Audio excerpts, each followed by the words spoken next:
मैंने कभी खेल खेल में कहा था बड़े होके क्या बनोगे, मैंने कहा था बड़े होके मैं आई बनूंगी। आई मीन्स मराठी में माँ। और तब किसी ने हंस के कहा था बच्चे माँ, लड़के माँ नहीं बनते। किसी वक्त किसी कोने के किसी खुदा ने मेरी वो बात सुन ली थी, मैं गायत्री की माँ बन गई। একটি মধ্যবিত্ত মারাঠি পরিবারে সদ্যজাত একটি শিশু জন্ম হয়। সেই শিশুটি একটি ছেলে জানতে পেরে পরিবারে আনন্দে ভরে ওঠে, কিন্তু এই আনন্দ বেশি দিন ছিল না। ছেলেটি যত বড় হতে থাকে পরিবারের সকলে তার চালচলন অন্যরকম দেখতে পায়। বুঝতে পারে এই ছেলে একজন ট্রান্সজেন্ডার, যাকে আমরা বলে থাকি হিজড়ে। আগে হ্যাঁ, ট্রেনে বাসে যাদের হাততালি আমরা শুনতে পাই, অসহ্য বোধ করি। এই ভিডিওতে এমনই একজন ট্রান্সজেন্ডার ব্যক্তির জীবনের গল্প তুলে ধরবো। ইনি হলেন গৌরী সামন্ত। ছোটবেলাতে মা মারা গিয়েছিলেন।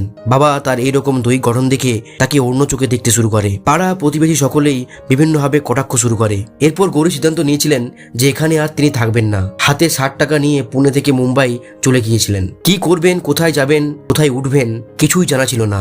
শুধু এইটুকু জেনেছিলেন বাড়িতে তিনি থাকবেন না।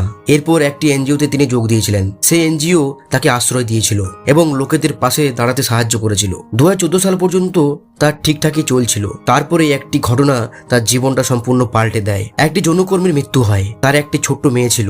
গৌরী যখন তার বাড়ি গিয়েছিলেন দেখলেন ঘরের একটি কোণে বসে কাঁদছে একটি ছোট্ট মেয়ে। গৌরী সেই মেয়েটিকে কোলে তুলে নিয়েছিলেন। অন্যদের কাছে জিজ্ঞেস করে জানতে পারেন যে এই বাচ্চা মেয়েটিকে 2 লাখ টাকায় বিক্রি করা হবে রেড লাইট এরিয়াতে। তখন গৌরী ঠিক করেছিলেন যে এই মেয়েকে তিনি কখনোই বেচতে দেবেন না। 5 লাখ টাকা দিয়ে তিনি বাচ্চাটিকে নিয়ে নিয়েছিলেন।